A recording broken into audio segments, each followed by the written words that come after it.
Okay, so hi everyone.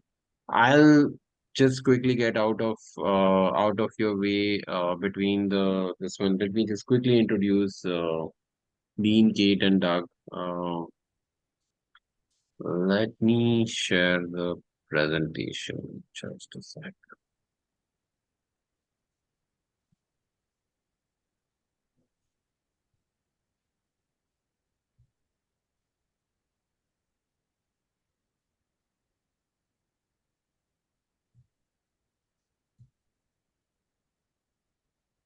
Let me know when you see my screen.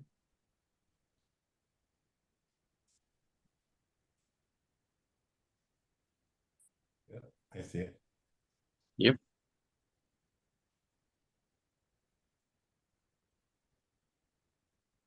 Just a sec. Yeah.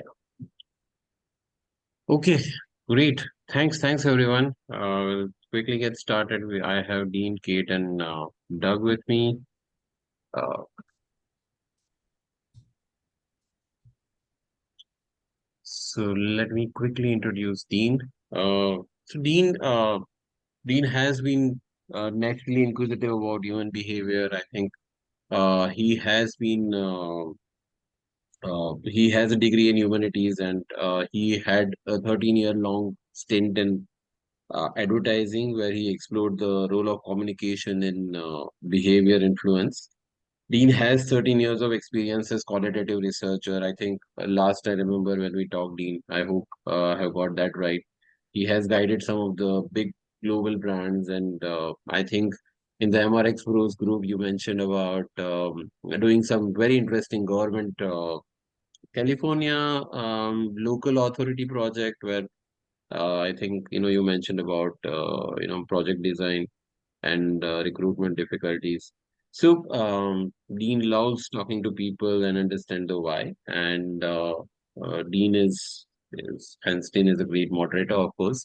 Dean is also a great data analyst, qualitative data analyst, and we have all witnessed that in the report writing course that runs for QRC. I think it's a very highly, I mean, the course is in high demand, and yeah, if it happens ever again, I would really request people over here to attend, or even send your colleagues to attend it.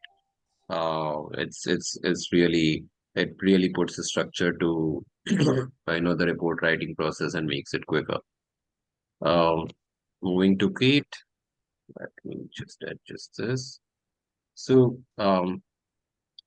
Kate is Kate is has an interesting perspective, brings an interesting perspective on research. She started her research journey with Idea Fairy, and she combines her passion for research and social media through her firm Social Question. Uh, Kate has a hearing loss, and she will share a story about how hearing loss has actually made her great at analysis. I think that's a very interesting story, Kate. You should definitely share it with everyone over here. Kit also helps with influencer marketing that is guided by consumer insights, and I thought that was very interesting.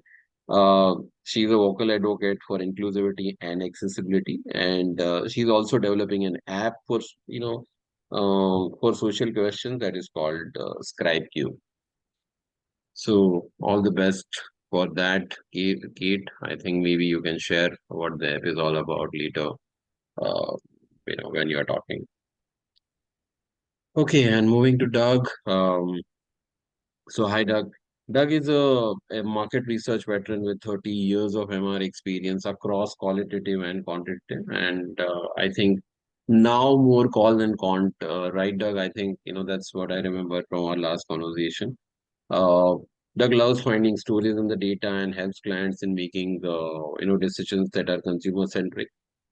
As a moderator, Doug is known for his empathetic style. So again, Doug is a great moderator, and Doug is also passionate about helping people find their career path through ICN. So ICN is a Inside Career Network is a fabulous career networking website. I have seen it. It's um, there is a website. I suggest anyone who is trying to find a job or trying to find a candidate for their firm. I think it's a really good resource. I had some success with finding help in US. So yeah, I would really encourage that. And Doug also co-leads MRX Pros. I think few people would be aware about MRX Pros. It's a very lively MR community. I think I have learned a lot. I have been part of.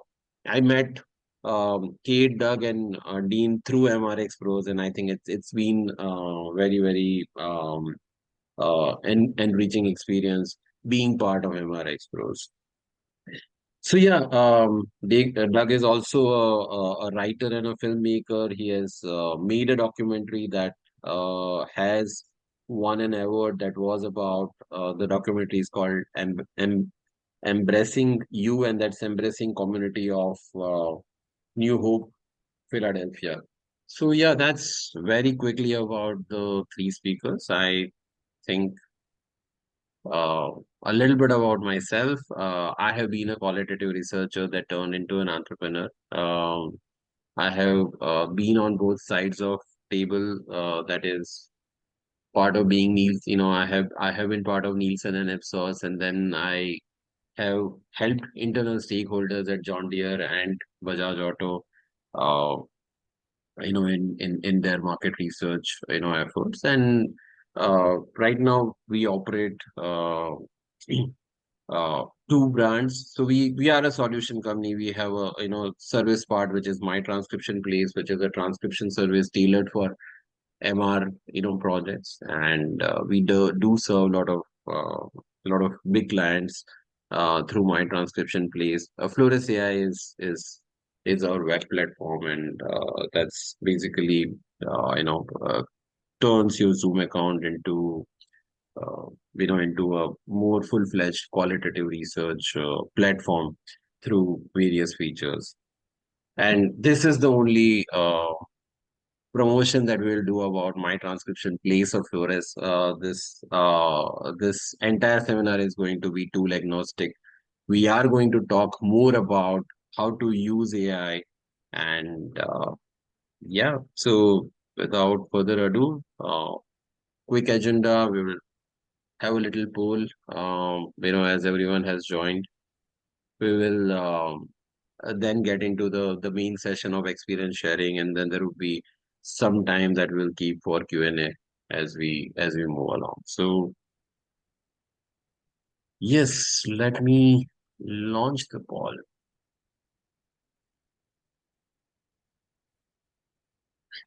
Super. So if everyone can just quickly answer these two questions, we'll just give it a minute, and I don't think it will take too much of time. The first question is about where you are on your AI journey. I have made it over. I have oversimplified the states. I think a lot of people are using a lot of AI, so it's possible that this is oversimplistic, but try to either answer whatever is fitting the best, or just choose the other. And the second one is where all you have used AI in your call research process. uh,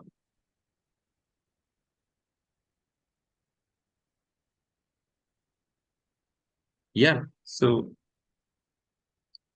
Manish, the survey is launched, right? Yeah, okay, great. Yeah, it is launched. We won't see it. We are hosts there. Yes, we can see it. Thanks. Super, super, We have able to fill it also. great.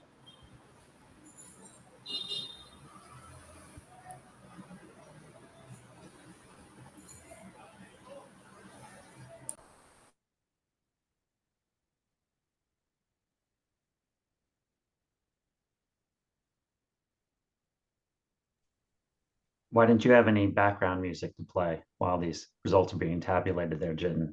Come on. Uh, Well, Manish, you have a background music. This I didn't prepare for, so sorry about that. I'll keep you entertained next I time. think it's all right. I think we'll survive the next 30 seconds without Yeah, stimulation. I hope so. I hope so.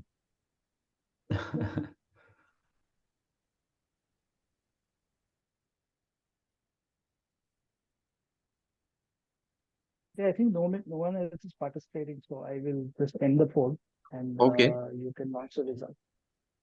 super. Uh, I can share yeah, them. or you can launch the results. Okay, so what do you have? What do we have here? We have a lot of AI curious people. We have a lot of AI dabblers and practitioners, 22%. So, and everyone can see the results, right? Yes, we can. Oh, super. Okay, so people have used it for proposal writing. Oh, that's across, but data analysis has been the most, and followed by transcription, which is expected. Synthetic moderation is interesting. Super. Okay, I think that gives some context.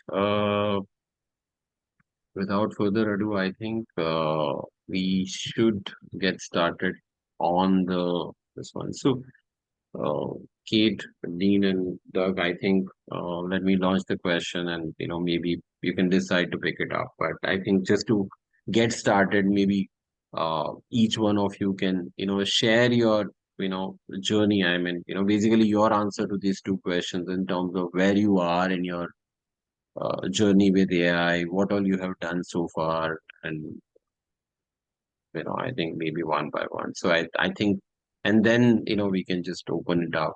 Depending on the question, you can decide to take. So we start with you. We start with you, Doug. With Doug, you need to unmute yourself.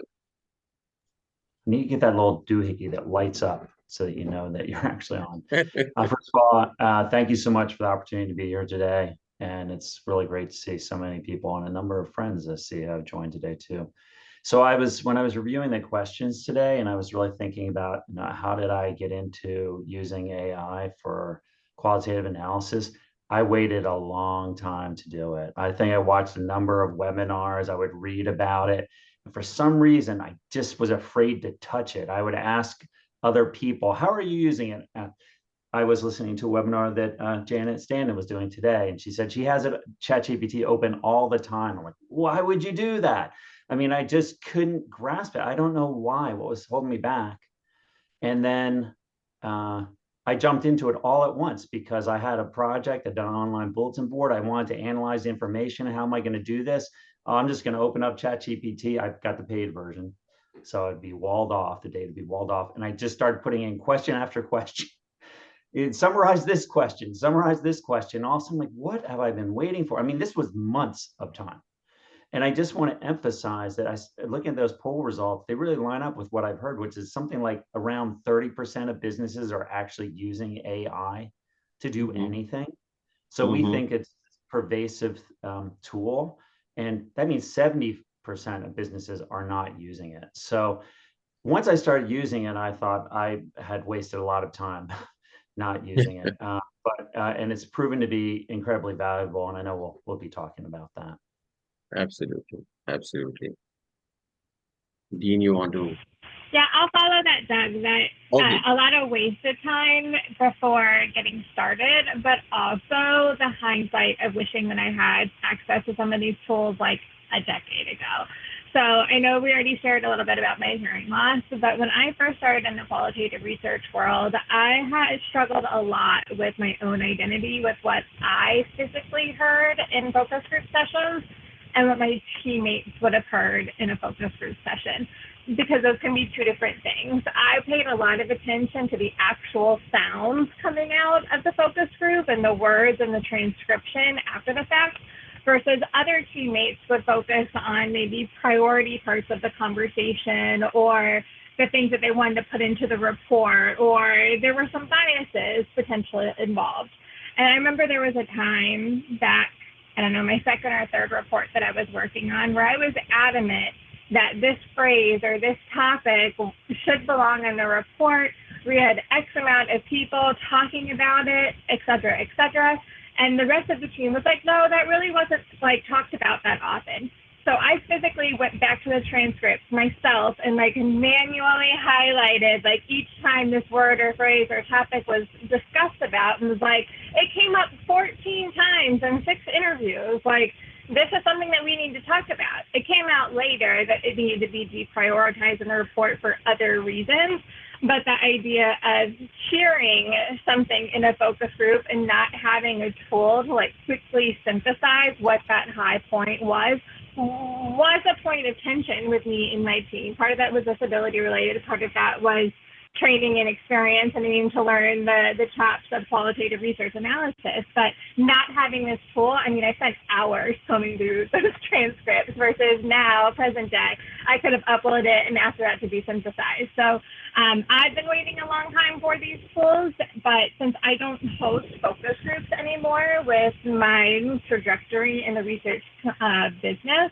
I'm actually analyzing social media conversation data, which is not quite the same as a long-winded or focus group conversation or like chunks of story times from participants. And so I waited until I had too much data that I needed help with, which was kind of a bad way to start, because I quickly was humbled in the fact that I did not have AI skills. I'm still not fluent in AI. I don't think any of us are truly AI experts yet. We're still new to the concept of AI. But I needed to learn the probes that I needed to send into the chat feature that I was using, how to craft the instructions or guidance or directions I needed the AI to do. And so waiting until I had mountains of data made that harder. I wish I had started when I had just a little bit of data to earn those skills to figure out how to actually use the platform. So I'm in a similar boat as Doug. I should have started it sooner. And Dean, how about you? Did you start using AI out of compulsion like Doug and Kate, or was it a different situation? Yeah, my path, thanks again for having me.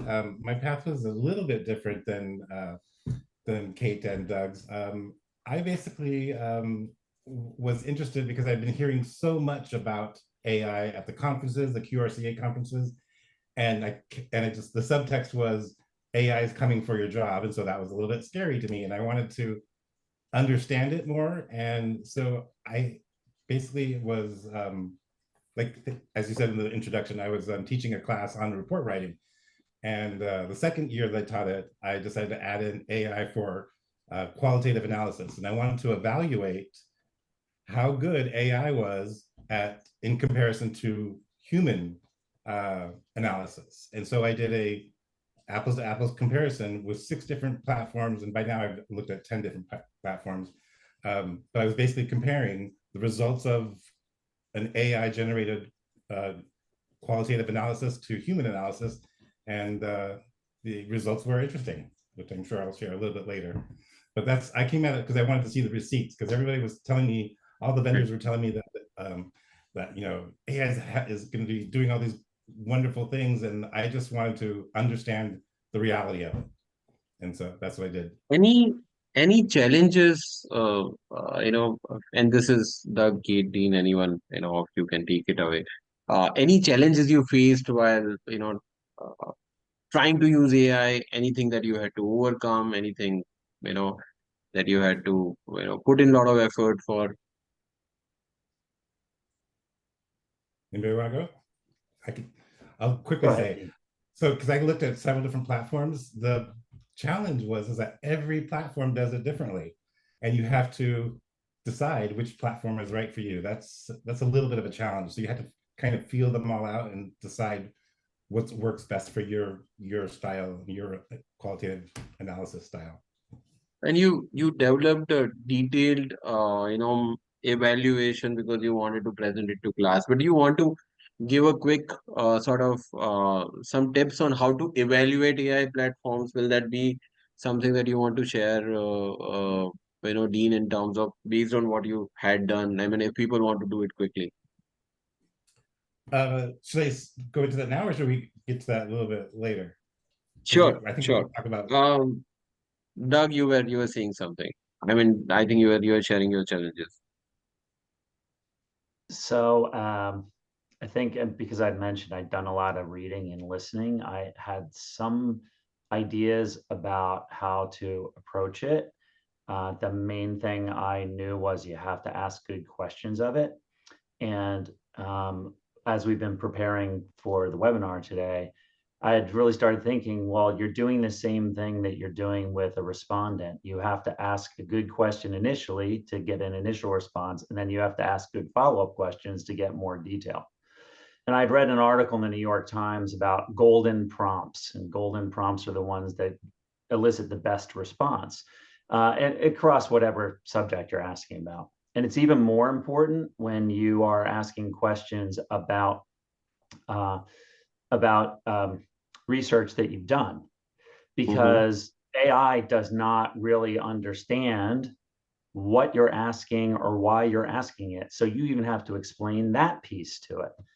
I am a qualitative researcher. I am researching this topic. The first time I did it, I actually just copied all of the objectives out of the proposal and put them into the description. This is what I am trying to learn and why I want to learn it. And so that was before I had showed it any data. So I at least had some idea of where to start. But then the second piece is when you finally start getting information back, which is very, very quick. But then, okay, now I have a bunch of information. What do I do with it? So now you've created a new data set to analyze, and you can kind of keep going in circular analysis. Like, let me analyze the analysis. I think the other thing I had to really learn was that I'm still in charge of this thing. So people have talked about when I think, speaking to Dean's concern, this thing's going to take my job. And what I've realized is, no, people actually count on me, the human, to come back with information. And in the end, if I'm using an AI tool, if I'm doing this by hand, as Kayte described it, they're not asking, how did you do the analysis? Did you get anybody to help you? Did you have an intern read through it? Did you use AI? What did you do? They just want to see great information. And you, in the end, are going to be the person that can provide the great information. You're the one who's going to whittle all of that information down. So I think one issue you can run into is if you say, okay, give me a summary with 5 points that I can use as my executive summary. And then you just copy and paste that and put it in. Someone's going to figure that out because it's written like a ninth grader would write a book report. And B, it's going to miss things that you clearly know that it doesn't know. So trying to get used to that idea that I'm not trying to just blast this out. I'm not trying just to save time. I'm actually trying to do better work and get more detail. I think once I understood that, then I could just figure out the nuts and bolts of using the tool. Yeah, Doug, I would say that's one of the things that was challenging for me getting started because I had that mountain of data that I needed to push through, is that I neglected the whole training element. And I was thinking misperception-wise that, okay, this AI is going to do all of the thinking for me. I just need to give it the data and it's going to spit out the magic exec summary. It's going to spit out the perfect quotes that I need from it. But I needed to give it context. I needed to give it that background. I needed to get kind of like a persona or some boundaries in which to analyze the data. Transparently, sometimes I still do both. I'll just throw up all of the data and be like, what's the main takeaways? And then I'll open up a second chat with the actual parameters, context, background, boundaries, and then compare them, because maybe without context, something really powerful came out of, and then when I gave it boundaries, the results might have been different.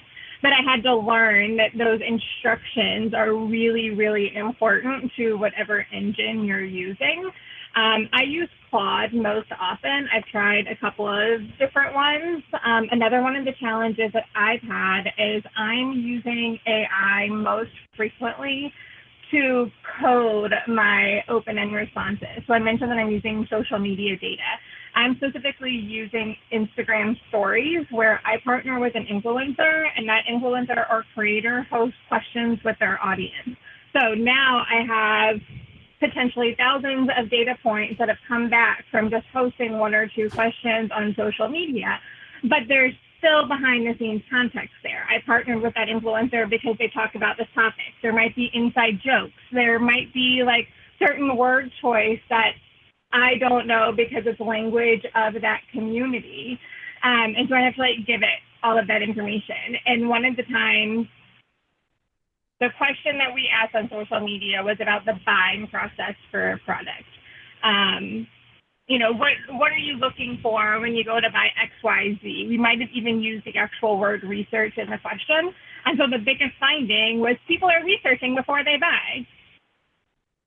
I know that's what we asked them to tell me. I asked for you to tell me what it is that you were researching. So no, that's not a key finding. No, that's not a takeaway that people are doing X. Like, I need you to go one step further. And then the physical output can change even within the same platform. So I was using Claude for something like 4,000 cells of open-end data. And I had to keep pushing it through in like smaller increments in order to have the bandwidth for it to code all of it at once. And on Thursday, the export was beautiful. When I restarted the conversation Friday morning, it completely changed the output. But I couldn't say refer back to yesterday's because I had to start a new thread. I wasn't even in the same thread anymore. So every day the output was changing on me. And it was like, but why? It was working before. I didn't tell you to change the output. I didn't tell you to change these kinds of things. So all of that learning and skill set, again, I'll just go back to what I said earlier, a little bit echoey. Don't wait until it's like really pivotal when you need AI's help, because you're going to face similar challenges and then you're going to be up against a time block and getting more frustrated. You really do need to like slowly train yourself. Or do something as investigative as Dean did, because if you wait until it's highly critical, then you're just setting yourself up for failure. Absolutely, absolutely. In fact, I read an article somewhere, I think by Rennie Hopkins, you know, in a QRCA, where she advises that not to wait for the winner, just get started with AI. So yeah, completely concur. So I think Kate mentioned about the tool. Dean, you have tried some tools. Maybe you want to talk about what all tools you have tried, anything on your wish list, and then maybe we can go to Doug with the same question. So, okay, so I found, let me start with like what I think they do really well. And I'm talking specifically about market research platforms that have AI inside them. They do a very, very decent or very good job at summarizing main themes. You can trust them, and I had really good results across all of them. It's when you go deeper than that, it's basically when you start to get into synthesis of new ideas, that's where I started to see some of the quality start to decrease. But they're really good at you know, main themes, big themes, and I thought they were very accurate across the way. In terms of tips and like tricks, I would say choose your AI platform carefully. Don't commit right away to any one platform. Experiment with a couple different platforms. I would definitely encourage anybody to try to get them to give you a free trial to experiment and to just get the feel of it even before you start your project. Because I experimented with, like I said, 6, and now I've gone through like 10 or 12. They're all different, and you need to get what you need to pair with the right platform for you. And then once you decide on a platform, ask for or demand a demo. Have them show you how to use it, because they will show you things that you wouldn't think of, and you're like, oh, I didn't know that you even think of that or ask that. So A, ask for a free demo, and B, make sure they give you a demo of it. Those are my big, and just know that they are going to hallucinate. Not a lot, but they do hallucinate. Sure, So sure. I No, have so much more, but those are the top lines. absolutely, absolutely. No, I understand. I think, we have talked about my views on, AI tools, and I understand. We are seeing um the infancy, stage now, right now for almost, every tool in the market, at least for what we know. Uh, but what all tool you have tried, and you want to talk about um anything on your wish list so far? I think in terms of tools, or you have any other um any names to share in terms of what all you have tried, so that audience have a context in terms of what all you have experienced, or what all you have used. I mean, Kate mentioned about Claude, similarly. Yeah, Dean, I see a question about which ones that you liked. Were there any that you really took Okay. particularly So helpful? in my original test, I tested Flores, which is Jiten's company. I tested Yabble, Coloop, Ethos app, and what's the Easy sixth one? themes, easy Easy themes. Themes. Yes.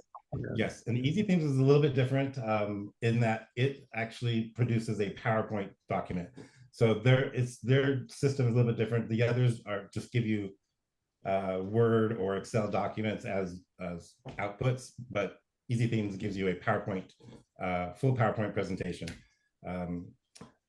I would say, oh, and I also, did I say Quillet AI? So in Well, terms let of know your quality, and I don't want to be show favorites, but Quillet AI and Flores produce the highest quality themes compared to human analysis. And they were like almost verbatim, like even the priority of the themes was the same priority that I came up with in a real report that I did for clients. So yes, those are the ones that I found had the highest quality. thanks. And that was an independent evaluation, that Dean did for this one. So yeah, thanks, Dean. Doug, you want to talk about the tools that you have used, and uh, you know, I think I already know I think the chat GPT that you started with. I think that's interesting. Maybe you can share a little bit about that and the Sure. other tools that you have used. I know you have used Flores. I think any other tools that you have used, that would be good as well. So I want to emphasize what Dean said about trying to get demos if you can. I think as an independent researcher, and I think there are a number of independent researchers here listening in today, the biggest challenge is, how am I going to pay for this? So it could be the coolest tool in the world, but if it's going to cost you $1,000 a month to use it, are you going to get $1,000 a month worth of value out of it? So when I started with ChatGPT, and as I mentioned, I get the paid version, and I just want to stress for anybody that's new to it, data privacy is a huge concern. So you just want to be sure that you're using a tool that at least promises, nothing's guaranteed, but promises that this information is not being used to train their large language model, that essentially it's just a walled garden and you're working in your own little workspace. So that's why I still use the paid version instead of the free version. If you want to experiment, you could try out a free version of ChatGPT or one of the other widely available tools. Kate mentioned Claude. Yahoo even has a tool now that's available. But these are really consumer-oriented tools in the sense that they weren't developed for any one use around any one topic. So one of the great values of using a tool that was developed for research is that, and I know in Jiten talking with you about Flores and other tools that have been developed specifically for research, is there's already some understanding built into the tool that we're talking about research. I'm asking you questions about research. The tool doesn't start speculating on broad topics. And just one side note, if you're going to be going through transcripts, for instance, or having it review transcripts or summaries of transcripts, you have to point out to it that this is the only thing that you care about. Please only review the attached material. because otherwise it'll just go out on the World Wide Web and just pull back anything. Yeah, across all industries, this is what it looks like, and this is not information that you need. So these are some of the challenges when you're using a tool that is widely available versus a tool that is designed specifically for market research analysis. So I think that that is really important. I'll tell you one of the great challenges I've had with ChatGPT, and I don't know, Kate, if you've had this experience when you've used Claude, but because it's not a tool that's designed for research, you have to do a lot of data prep. So you can't just say, here are 10 transcripts, tell me the themes across all of them. It just blows its mind. It just comes back with the responses, I can't do that. So then you have to do something like summarize respondent one's transcript. And if you tell it what the key themes you're looking for are, then it'll do it on those themes. Now summarize respondent two. I've even gone down to the question level. Tell me this type of information for respondent one. Tell me this type of information for respondent two. I take all that information, I cut and paste it into a document, then I upload that document and say, summarize this information on this topic. You can hear how many steps are. If you've done 8 interviews, which I've done, it's not a big deal. When there's 32 interviews, it really can be a big deal. So one of the great advantages of the market research specific tools now, and FlowRes is an example, and I will tell you, I haven't used the other ones because I haven't even thought like Dean to go get a demo. Is that technology is evolving. So I did one project with 32 interviews, and I was able in FlowRes, for instance, to be able to have all 32 interviews and say, only analyze the ones that I checked here for this segment, only for this segment. And Jiten would tell you and his team, it's a work in progress. But on the other hand, I didn't have to say, do all of that pre-work. And that is a huge time suck. And the output is great, but I know sometimes I just, here I go. Summarize this question for this respondent. Number 2, summarize this question for this respondent. Then trying to keep track of all that can really be an issue. So I know this will continue to evolve, but because these, you could even call them more like open source kinds of tools that everybody has access to, they're not really designed for that kind of thing. So being able to whittle that part away as quickly as possible and start getting feedback is what is really critical. And after this call, I'm going to look for at least 5 tools, Dean, that I can get some demos for. And I have seen them offered now. Absolutely, absolutely. So changing gears a little bit, what are the advantages that you have observed of using these tools? Some of it you already sort of talked about, but and I'm just trying to understand, is it time saving? Is it adding more rigor? Is it making the process better? What would you say is really how specifically it is helping you in the data analysis process? Yeah, I can kick off that one if that's okay. One of the things that I have found really beneficial once you get through the learning curve and the time stuff of like educating it, when I have my final slides or my draft slides ready, I will actually upload each of those slides independently or as an entire PDF and be like, please critique this. Does this make sense? Is the story flow the right way? Or send it to specific slides. Like, I'm having a really hard time coming up with an infographic for this information. It's too text heavy. So using it as kind of like an extension of like my creative brain to either proofread or give me creative ideation so I can kind of get to that final stage. But it still always takes human intelligence to overlay, which is something I don't think we've really discussed yet as a group here. So I make sure I squeeze this in, given the timing that we have left, is that the AI is not always going to give you the right information or the right information for your project, for your objectives. So with what Doug was referencing, sometimes it'll start pulling in information from outside sources when you don't want it to do that. So I never take the advice or the suggestions or the headline rewrite as just blindly copying and pasting it into my PowerPoint. I still need to make sure it has the voice of the social question or the voice of the product or the right tone usage and those kinds of things. And that's also what I tell my undergraduate students when it comes to AI as well, that I am okay if they use it for a couple of their assignments, but they still need to proof it because I promise them the information might not be accurate. And so you can't just go in with like a blind trust on it. Doug, you want to kind of, I think there is a question there as well, that what's the, so same question, what's the biggest advantage of AI? Uh, is it saving time? Is it adding convenience? What's Sure. So I know going into this, I've seen presentations and talks where time saving is presented as the greatest feature of AI.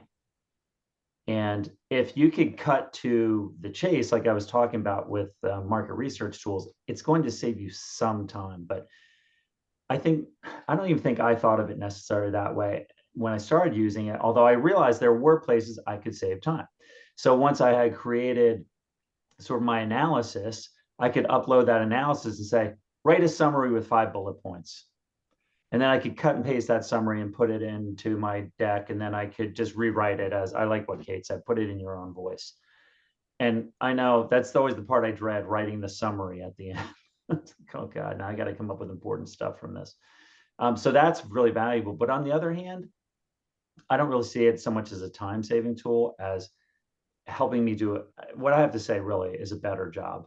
I remember years ago, a friend of mine said, so do you do what I do, which is you just kind of remember the quotes off the top of your head and those are the ones you type into your deck? And I think that used to be kind of an approach, you know, like I jotted down some notes and I'll just use that. But I recognize that in that vein, that I would get to a point where I'm trying to remember some specifics that people said about a certain topic. I know it's important, but I only have 3 notes for myself. I put in those 3 notes and now I got to try and read through the transcripts or try and make sense of it myself. Whereas now I can ask AI, hey, can you summarize on this particular question or this theme what people said? And then I will get a ream of data. And sometimes it repeats itself. It's kind of saying similar things over and over again. So then you have to, okay, I got to cut out all that dross. But on the other hand, I have so much more content to work with immediately versus let me try and pull something out of thin air. So would you call that a time saver? Maybe it is, because then you don't have to go back and try and recreate your own memory in essence. And I see Janet Stanton posted, you know, how it can help you pull together a lot of key themes, key points from a lot of information. And that is the challenge when I look at quite honestly, my old-fashioned college ruled notebook, and I'm reading through those notes and I'm saying, how am I going to pull things out of it? So it's really two-pronged. It really, in the end, it saves you time because you've done a better job. It's giving you more content, but you just have to recognize that you can't just throw a bunch of things in there and expect it to do the work for you. Like, I'm going to walk away and an hour later I'll come back and it's going to have everything done. That's a very heightened expectation. There are some things you can do, I think, that will be time saving. A friend of mine had written code to generate slides. I'm not quite that advanced, but he put it into ChatGPT and it spit out like 20 PowerPoint slides. That's a time saver. But in terms of doing analysis, I think you have to see it as a helper that's going to help you do a more thorough job. Dean, you want to add into that? Yeah, I would just add on to that. I 100% agree with everybody there. The claims that these vendors are making about time savings, it is not true. It's not true. They won't save you time. It's not necessarily going to add a lot of time either, but they're not saving you time. It's at least significant analysis time, at least from my perspective. For me, I see the biggest value of these AI platforms is in two ways. They can either give you a really good starting place for human analysis, and I think like both of Kate and Doug said, right now, the way it is right now, none of these platforms are replacing human synthesis and analysis and report writing. They're tools for us to do a better job, like Doug said. But so the two things that I think it's good at, either a starting place for your human analysis, or you've done your human analysis and now you want to just double check it, kind of gut check it. These AI platforms, the ones built for market research, are really good at doing that. That's the best value I see. Yes, you can go deeper, but that's where they make the fewest mistakes in my opinion. So it's either checking your work or giving a really good starting place. Just taking this a little further, so how would you really, what advice you will give in terms of maintaining the human component versus, using the AI help? How how can people balance, balance the both? Okay, let's say the question again.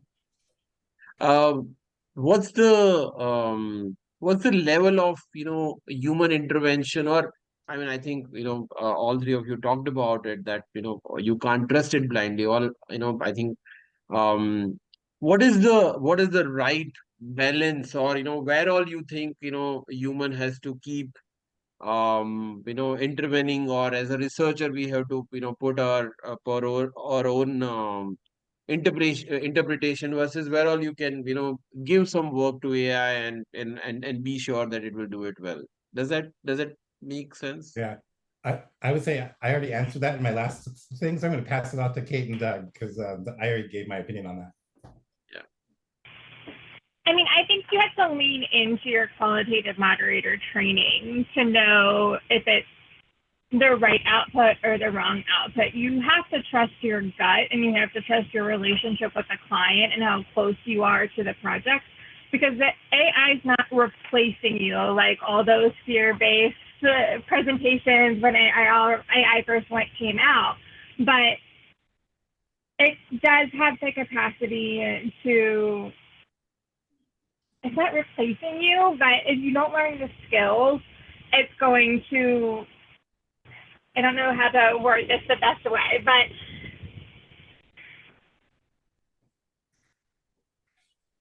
you just have to trust your instincts, I guess, is where I'm going at with that. Because you know your project, you know the data, you were there in real life with the information, with the conversations, with the discussion, and the AI wasn't, and that part can't be replicated. But which is a very unique skill set for qualitative moderators that people in the quantitative space or more hard data analysis skill sets don't have, and that's part of our superpower. So you have to lean into that a little bit because it is crossing boundaries in some ways with AI being like hard outputs. You still have to lean into that soft skill strength. Makes sense. So Yeah. I think we are almost at time. Very quickly, last question around tips and tricks or advice that you will give. Oh, sorry, Doug. You want to I add wanted into to, what Kate said? yes, yeah, both what Kate and Dean said, because I find and I thought about this a lot in the last couple of years, where do I actually add value? There are a lot of great moderators. There are a lot of great qualitative researchers. There are a lot of great researchers, period. So then I had to ask myself, but where do I add value? And I think it's in pulling together threads of information that maybe the client hadn't even considered. So when a client comes to you with a request and they say, I have these 3 objectives, you have to meet those 3 objectives, or they will say, where's the information on objective 2? But I feel like if you're doing a great job, you'll say 3 objectives met, insights for each one, recommendations for each one. But did you also notice this overarching theme that people talked about that would change the way that you do your business? I know we're trying to decide if the package should be blue or green. Sounds like blue, based on people's feelings about blue. But do you understand that the product they really need is this other thing? You can take that information and do whatever you want with it. But that's AI kind of regresses to the mean. So if you think about the bell curve, it's finding those, it's not looking for needles in a haystack. You can't even ask it really to look for a needle in a haystack. So you get your 5 themes, great. You've got that, maybe you got that in your summary. But then you have to say, but what was it that I heard? What was it that I learned that I can take this research to a different level? I can help this client look like a hero. And if you ever think about CEOs of companies that are doing talks like this, they aren't walking onto the stage cold and just winging it. There's a team of people behind them that says, we should think about this, you can think about this, we can summarize it this way, you know, and they're well prepared when they're answering the types of questions we're talking about today. And then they can build on that because they've already kind of thought through it. And that's what I think, that's where I think is really valuable, is that you've been giving a whole bunch more information that you might have had that was kind of sketchy in your brain. And now you can say, wow, look at this. I can pull something from this that I never thought about. Plus adding in, you were talking about an article you had read. Plus I read this article 2 weeks ago about this thing that's related. I'd done this other project 5 years ago where I saw this same kind of thing. AI will just never know that. I don't know, maybe once Steven Spielberg makes that, you know, the android who can answer all the questions and pull in your feelings, but we're nowhere near that. And you shouldn't be afraid that it's going to do that. And if you think about where you add value, I'm sure it's in the same kind of places that I do. And that's why you should think of AI as a way to jumpstart, like what Dean was saying, let me jumpstart my thinking on this. Let me have some value added so I can think about how I can add value to this. So I think we have to just continue to look at this in this really broad way and just think how we can help it, you know, how we can help, and not have to think of yourself as a programmer that has to, you know, I got to know every in and out of this tool. Use it to get further down the road. That would just be my advice. I just want to super quickly build on what Doug was saying, because I 1000% agree with what he said. Like, for example, we're all experts, right? Like Kayte's an expert in social analytics. You know, I've done 1,000 automotive and pharmaceutical and cybersecurity type stuff. And I have institutional knowledge, you know, 20 years of automotive experience and pharmaceutical and all that stuff, right? And that's all, and I have stuff from previous research projects that the internet doesn't have and AI doesn't have.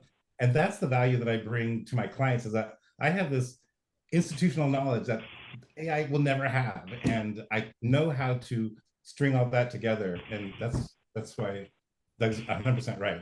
That's why I don't feel like it's coming from my job, because I know I offer something that AI can't. Absolutely. So as a millennial, I remember the Disney movie Smart House. I don't know if anybody else remembers that movie. And I feel like that's where a lot of people think about AI and the future of AI, where the smart house like starts intuitively like grocery shopping for the family, or starts like intuitively like doing all of these things. But the AI that we have right now, we're still in the driver's seat. You have to open ChatGPT. You have to open Claude. You have to send it a prompt. It's not sitting right next to you in a focus group room, hearing everything as you're hearing it, seeing you jot down your notes. It's not omnipresent, at least not yet. And so there's still very much that human self-driving component that I think helps reframe our brains a little bit about the current state of AI. I know there's some plugins, there's some tools that can be there along for the ride with you, but it's still not replacing you. Absolutely. Super. Manish, I think we're almost at time. Do you want to share some final, tips or, tips, tricks to beginners? I think you already shared some. Should we open it up for Q&A otherwise? I think Q&A, people have a lot of questions they've been asking, and I would really encourage people to come out, unmute themselves, Just unmute and the video as well, and just ask the questions. I think that'll be fantastic. Anyone wants to go?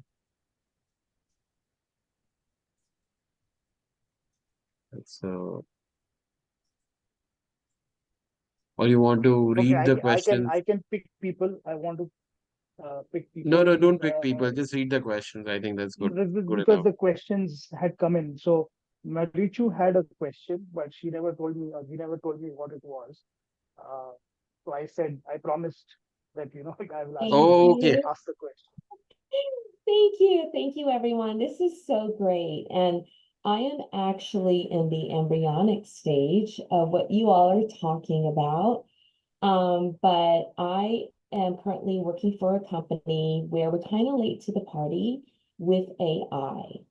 The company I work for has been around for 40 plus years.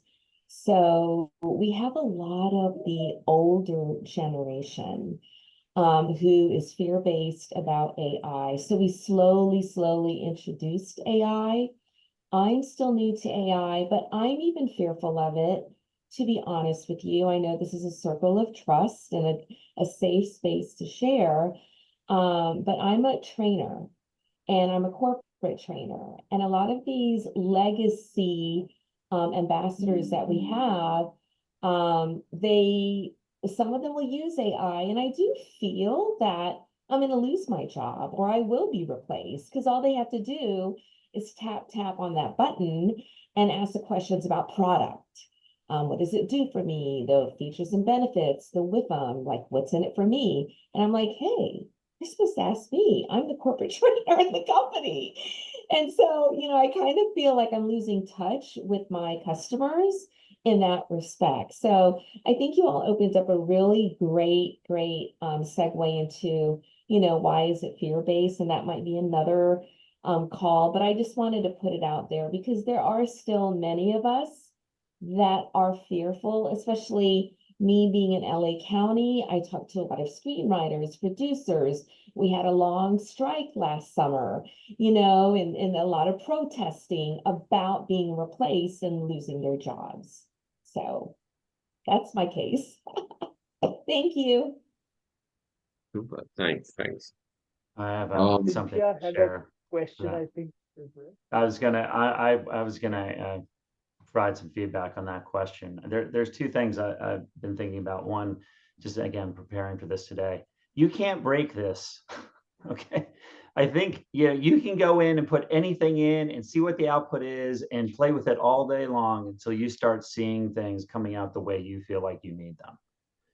So I think part of that fear for me was I just had no understanding of how to use it. And plus, if you haven't been to ChatGPT and you land on that page, you will see there are no instructions on how to use it.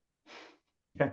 And I did a project for another technology company that was developing an AI product. And one of the key findings in that research was for people who are new to it, you have to give them some explanation of how to do this. This is not something you are born to know how to do. But I will tell you that when I did my first analysis, I can't remember if I even did this in Google. I just went and did a search. What are the best AI prompts for doing this type of analysis? And I found a whole article about it, and all the prompts were written out already. And I started cutting and pasting those prompts and just shaping what I was doing. So I didn't start from scratch. So you can use even traditional research tools just to learn about it and what the best approach might be. So first of all, don't be afraid of breaking it. And to the second part, I would say that, look, we have to always keep evolving. That there's just, and I've thought this is one of the reasons I wanted to start using these AI tools is like, I'm going to get left behind. And I've been doing this for a little while, and I don't want somebody to look at me and say, well, he's kind of a dinosaur. He doesn't even he doesn't use the right terms. He doesn't have the language. He's clearly not producing things in a day and a half like we need them produced. So there are reasons why I want to start using it. But if you find that somebody's starting to use these tools to do what you're doing, start figuring out how you can advance yourself to the next level. How do you make yourself more valuable? This sounds really broad and easy to do, right? It's not. But you just have to say, okay, how can I use this tool to stay ahead of the people that need to use it? Because they're probably like any bad researcher, they're asking the wrong questions of the thing. They're missing all the pieces that Dean was talking about. They're missing out on your 20 years of experience doing what you're doing. So you have to say, hey, A little knowledge can be dangerous. Let me tell you how to use this information correctly. So don't count yourself out like you're a dinosaur. You are not. You have a lot of value to add. Just use this tool to help you grow that value. Yeah, and I would say it's from a resume perspective or a job replacement perspective, it needs to be part of your skill set as part of that continual education, continual learning. You know the Microsoft Office suite, you know X, you know Y, you know the parameters of AI, because even if you're not an expert in it, we all eventually, not us as millennials, but before us, you had to learn email. You had to learn the internet. You had to learn as part of the next generation of tools that came about. And that's really what AI is for all industries or all departments. It's just the next level of skill. The other thing that I want to mention is I do not know how to chat GPT at all. I've tried it. I have felt the peer pressure to learn ChatGPT. I was once paid as an undergraduate intern to learn how to Photoshop. Literally, I was paid hourly to figure out how to Photoshop for the company to upload products onto the website, and I could not do it. There's something in my brain that cannot figure out Photoshop, cannot figure out ChatGPT, but I could figure out Claude. I could figure out other things I've demoed or that I tried. So there's not just one way, even though ChatGPT gets the most conversation. I have sent the exact same prompts to ChatGPT and to Claude, and ChatGPT's been can't compute.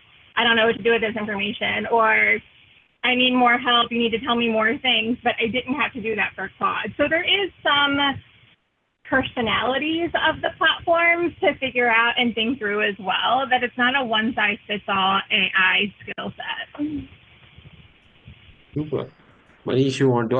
I can read some questions. I think there are around prompt and what are the golden prompts that has helped you um have a good output. I think that's one of the questions. So, Manish, you want to read some, or do you should we just take it from from the chat currently? Sorry, I was on mute. I can read some out. So I think most of the questions are around, what are the good prompts? I think Doug has already shared the article he was referring to, so people can access that through the chat.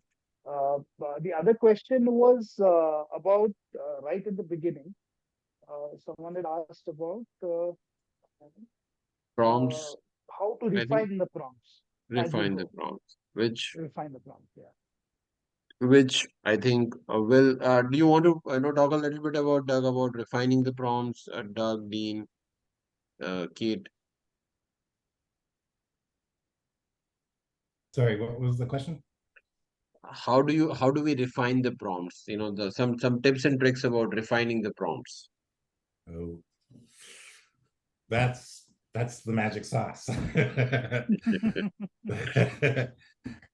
I've heard when I was doing this recent research, and we were just talking to consumers, that was one of the main questions, because what people would do is they would just type in a brief search term or phrase like they would if they were going into Google or Yahoo to search for something.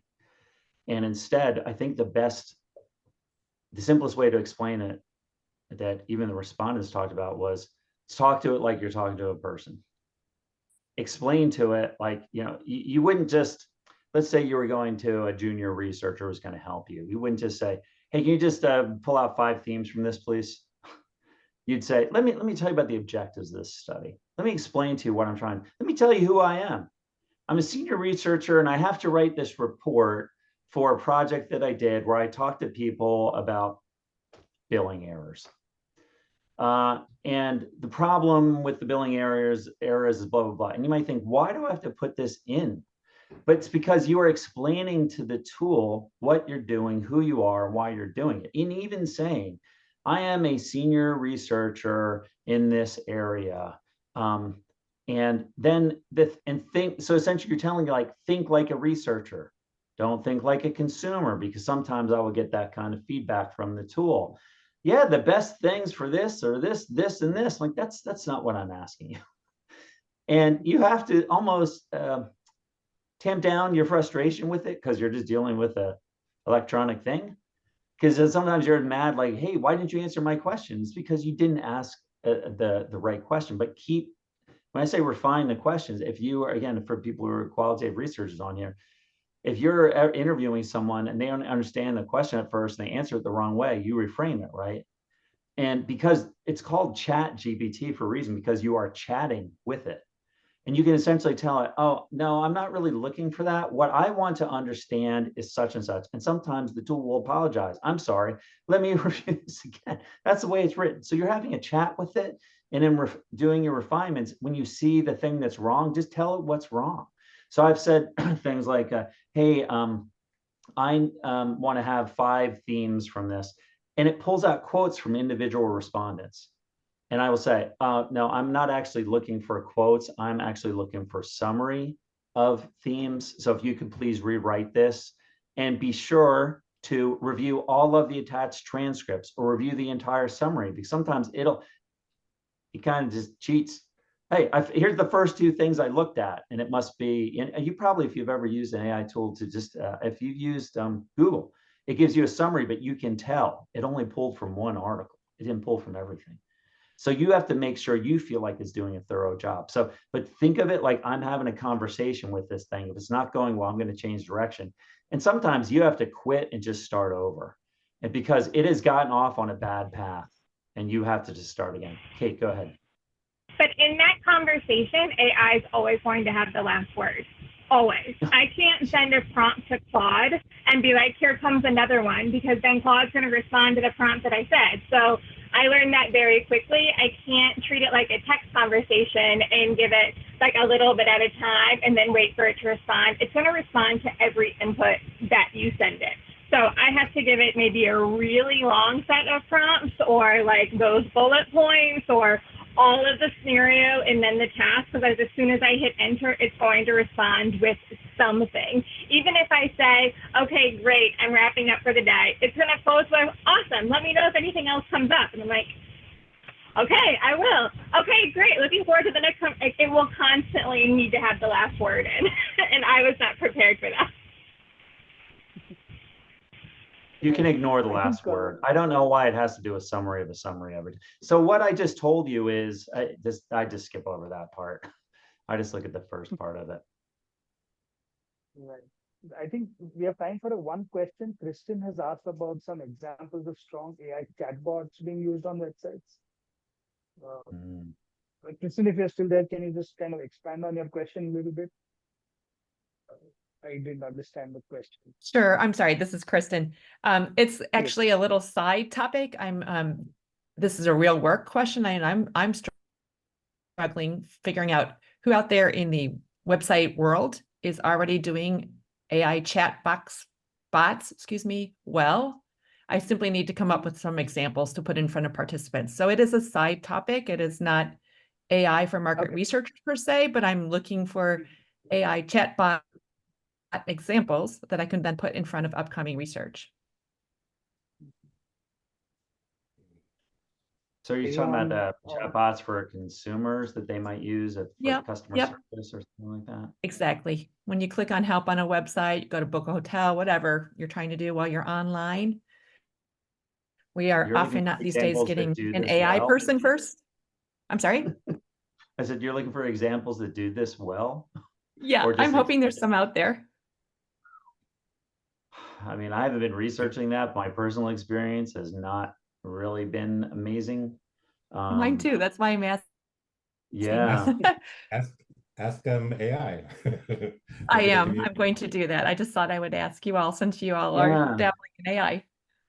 It's actually a very interesting question, and just from a research perspective, I've talked to a few companies that have developed essentially chatbots to do research, and it has progressed a good bit. And one of the companies I've talked to, it actually developed a chatbot for businesses to use in their customer service, but we can utilize this for research too. And it is really a challenge because people ask nuanced questions, and then the thing doesn't have a nuanced response. It just gives you like, here's 3 directions you can go. Now, I think actually a good place really maybe to start there. I see Janet mention Outset.ai. you might want to actually talk to a couple people that are using these for research, because those are better. They are headed in that direction of we've got to get more into the nuance. Okay. And versus relying, trying to find the best chatbot experience. Because, and I can tell you, there's actually an organization, I can't remember off the top of my head, but there's actually even an organization that covers companies that use chatbots. If you look, I'm trying to remember, it's a market research profs is the site I get emails from, and I think they've talked about that a little bit. But that's what you might want to look for, is because there are these organizations there is an organization I think that represents companies, or they all come together to talk about how they're using these chatbots. You might want to search kind of in that direction. Okay, thank you very much. I think Jiten, Doug, Dean, and Kate, we are well over time. So, any closing thoughts before we kind of wrap the session up for today? Closing thoughts. Just start doing it. Yeah, just start doing it. Experiment. Just start doing it. I like what Kate was talking about. Pick a small project. I'd interview 8 people. Well, I can tell you what was really the best way. It just was coincidental, but I'd done an online bulletin board. So therefore, there'd be a question and all the responses, and a question and all the responses. And I could just paste all those responses in and say, summarize this for me. It is more challenging, of course, if you've done interviews and the questions are not in any particular order, but at least that's another way you could do it. Let me just take one question, and I'm going to take those responses that I see. And especially if you're just using available to like ChatGPT. Again, use the paid version. I think it's $20 a month to protect your data. But just take those responses, put them into a document. You can attach the document and say, please, only reviewing this document, write a summary of 3 to 5 bullet points and tell it what you want, and see what you get back, and just start experimenting with it. And don't wait until 11 o'clock the night before the report's due to say, I'm going to use this thing. Yeah, it could be a little frustrating. I do have one tip or trick, so to speak, that I don't know if we've talked about, but when you're choosing a MR platform, really ask about the output, because what I found, there was a lot of differentiation between platforms. Some don't allow any kind of download at all, which I find unfathomable. Others will only download in Excel. Others will only download in PowerPoint, Word document or PDF. So think about what you need from the AI tool and really investigate the output that it gives you. Because some, like I said, some don't even give you an option for download, which is just mind-blowing to me.